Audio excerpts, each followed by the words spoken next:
नमस्कार, ईडाचा आवाजमध्ये आपले स्वागत आहे. आपण आज एक विशेष व्यक्तीची मुलाखत घेण्यासाठी आपण आलेलो आहोत, की ते इचलकरंजी महानगरपालिकेसाठी इच्छुक उमेदवार आहेत. नमस्ते. आपलं नमस्कार. नाव सांगा पहिल्यांदा. माझं नाव लवगुंडा कांबळे. हे आहेत लवगुंडा कांबळे. हे प्रभाग क्रमांक 2 मध्ये इच्छुक उमेदवार आहेत. तर सर आपल्याला कोणत्या पक्षाकडून कुठं तिकीट वगैरे काही मिळालेलं आहे का? किंवा की तुम्ही कुठल्या पक्षाकडून मागणी केलेली आहे का? मी महाविकास गट पक्षाकडून मी तिकीट मागणी केलेली आहे. मदन कारंडे, बावस्कर, सागर चाळके. आता ते 28 तारखेला ते निर्णय देणार आहेत. समजा त्यांच्याकडून काही निर्णय जर नाही आला, तर मी अपक्षचा फॉर्म भरून मी अपक्ष निवडणुकीला उभा राहणार आहे. आपल्या भागामध्ये आपले सामाजिक काम कशा पद्धतीनं आहे आणि तुम्ही कोणत्या जोरावरती अपक्ष उमेदवार म्हणून राहणार असं तुमचं वक्तव्य आहे? कोणत्या पद्धतीचं आपलं काम आहे? आता मी गेली 25 वर्षे मी सामाजिक कार्यकर्ता आलो आहे.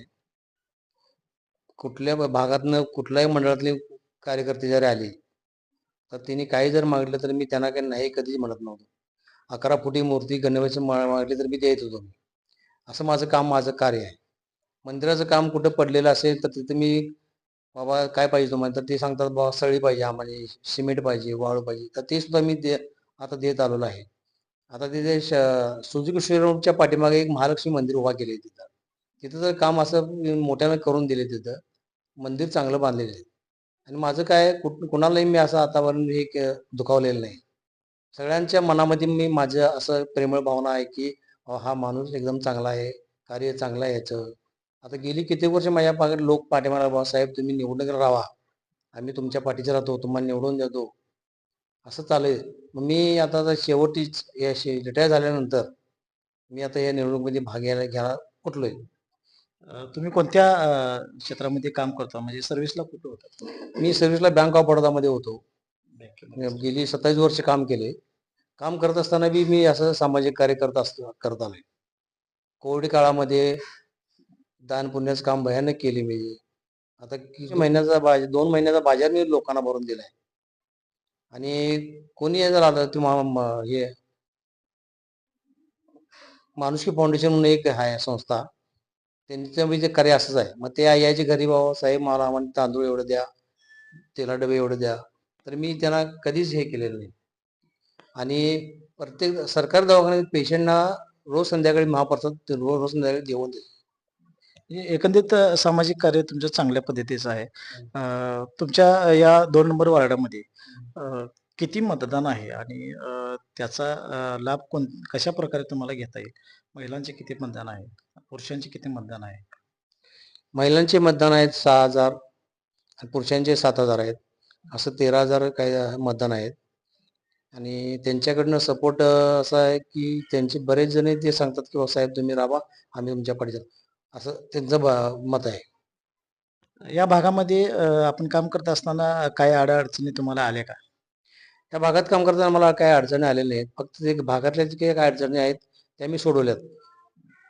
कोणती समस्या अशी आहे की तुम्हाला जास्त त्रासदायक ठरली? समस्या कुठली त्रासदायक असं ठरलेली नाही. तर गेली 11 वर्ष, 10 वर्ष काम पडलं तर ते गटरीचं काय, इथं प्रत्येकाच्या घरात पाणी शिरत होतं गटरीचं. आणि लोक काही लोकांना डेंगू झाला, डासा भरपूर डेंगू झाला म्हणतात. तर ते शेवटी काय ते आले, साहेब आमचं एवढं गटरीचं काम करून द्या. मी एका महिन्यात त्यांचं काम करून दिलं गटरीचं. महिलांना कशा पद्धतीनं तुम्ही प्राधान्य द्याल किंवा त्यांच्या समस्या कशा पद्धतीने तुम्ही सोडवाल? महिलांना त्यांच्या भाऊ म्हणून मी त्यांच्या पाठीशी राहणार. आणि त्यांच्या घरी घरी अडचणी काय असतील किंवा पाण्याची अडचण असेल, गटरीची असेल, रस्ते असेल किंवा त्यांच्या काय असते अडचणी असतील, त्या मी सोडवणार 100%. आपल्या प्रभागाचा तुम्ही सर्व्हे केलेला आहे का? परवा का सर्वे केलाय. किती मोठा आहे आणि तो कोणकोणत्या भागामध्ये विभागला गेला? ते दत्तनगर, कृष्णानगर, कारंडीमळा, तेलुगू सोसायटी, सोलगेमळा आणि मथुरानगर इतका भाग आहे. या प्रभागामध्ये आपले कार्य कशा पद्धतीने सामाजिक कार्य आहे?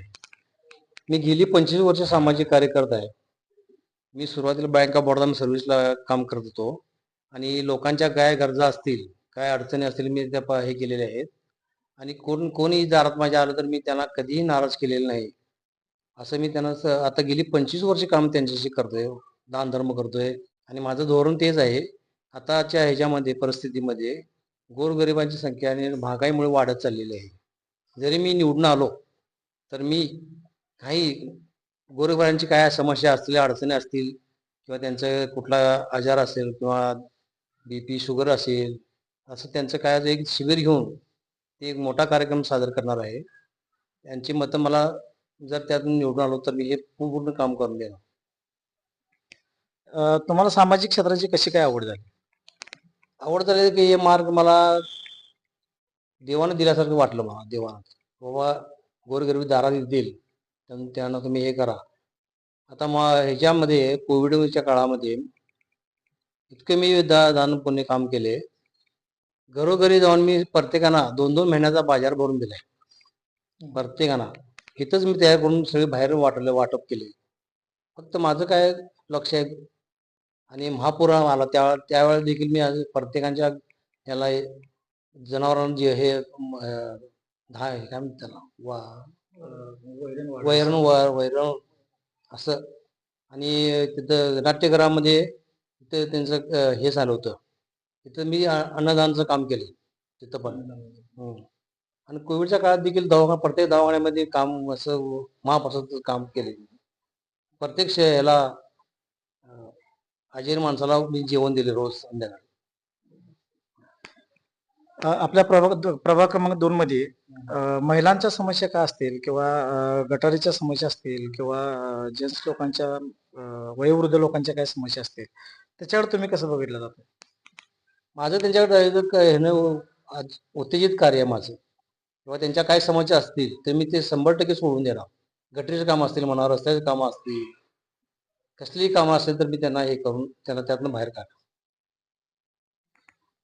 तुमची ही पहिलीच टर्म आहे असं तुम्ही म्हणताय. तर तुम्हाला याच्या अगोदर ते म्हणजे राजकारणाचा वारसा नाही आहे. तर मतदान लोकांच्यातून तुमच्याकडे बघण्याचा दृष्टिकोन कशा पद्धतीचा आहे? सगळे भागातले नागरिक मला म्हणतात, साहेब तुम्ही इलेक्शनला उभा राहा, आम्ही तुमच्या पाठीशी आहे. तुमचं महान चांगलं कार्य आहे. आतापर्यंत तुम्ही आम्हाला सपोर्ट चांगला केला तुम्ही आणि तुम्ही हे इलेक्शन राहा, आम्ही तुम्हाला सपोर्ट करतो, असं प्रत्येकाची इच्छा चालू आहे. आणि प्रत्येक भागातली लोक येऊन मला हे करतात. आपल्या प्रभाग क्रमांक 2 मध्ये सर्वसाधारण मतदान किती आहे? लेडीज मतदान आहे 6,000 आणि जेंट्स मतदान आहे 7,000, असं 13,100 काहीतरी मतदान आहेत. 13,100 आहेत. समजा तुम्हाला जर एखाद्या पक्षाने जर काय तिकीट नाकारलं किंवा एखाद्या पक्षाशी तुमची युती जुळत काय झाली नाही, तर आपण पुढचं पाऊल कशा पद्धतीने टाकणार? जर पक्षाकडनं जर मला तिकीट उमेदवारी जाहीर नाही झाली तर मी अपक्ष उमेदवारीसाठी अर्ज करणार. ते माझं फायनल झालेलं आहे. म्हणजे तुम्ही उमेदवारी ही निश्चित माझी प्रभाग final. क्रमांक 2 मध्ये आहे. तर आपण लहू गुंडा कांबळे यांच्या पत्नीही आपल्या सोबत आहेत. विजया लहू कांबळे. नमस्कार. नमस्कार. विजया लहू कांबळे. तुम्ही आपल्या पतीसाठी किंवा पतीला इलेक्शन मध्ये जाण्याचं बरेच महिला रोखतात. तर आपला पती इलेक्शन मध्ये जावा, पुढे काहीतरी सामाजिक कार्य करावं, त्यांचं नाव मोठं व्हावं, ह्यासाठी तुम्हाला मनापासून असं काय वाटतंय की बाबा? मनापासून वाटते मला की इलेक्शन मध्ये जावं आणि सामाजिक कार्य भरपूर करावं अशी इच्छा आहे माझी. समाजासाठी तुम्ही त्यांना घरातून एक सामाजिक कार्य करा म्हणून त्यांना प्राधान्य दिलेलं आहे. म्हणजे तुमचा माझा त्यांच्यासाठी सपोर्ट होकार आहे, आहे, होकार आहे, सपोर्ट आहे मला. तर तुम्ही महिला जे हे आहेत वोटिंग वाले आहेत, जे महिला मतदान आहेत, त्यांना तुम्ही काय सांगू शकाल बाबा? मी आता जर सांगत आलोय ना आता बी सांगणार की माझ्या नवऱ्याला तुम्ही निवडून द्या, तुमची कामं भरपूर सगळे जे राहिलेले असतील ते आम्ही करू. म्हणजे तुम्ही दोघंही ही जोडी एवढी इच्छुक आहे की महानगरपालिका प्रभाग क्रमांक 2 मधून की आपल्या पतीला चांगल्या पद्धतीचा सपोर्ट करणं एक महिलेचं कर्तव्य आहे आणि ते कर्तव्य त्यांच्या पत्नी अगदी सातत्याने पार पाडत आहात असं दिसतंय आणि त्यांना त्यांचा सपोर्ट पण आहे. तर हे होते आपल्या बरोबर सोबत प्रभाग क्रमांक 2 मधील लहू गुंडा कांबळे इचलकरंजी महानगरपालिकेसाठी इच्छुक उमेदवार आहेत. त्यांना भरघोस मताने विजय करा असं त्यांनी या माध्यमातून आपल्याला सांगितलेलं आहे. पाहत रहा इंडियाचा आवाज न्यूजसाठी रवींद्र कांबळे.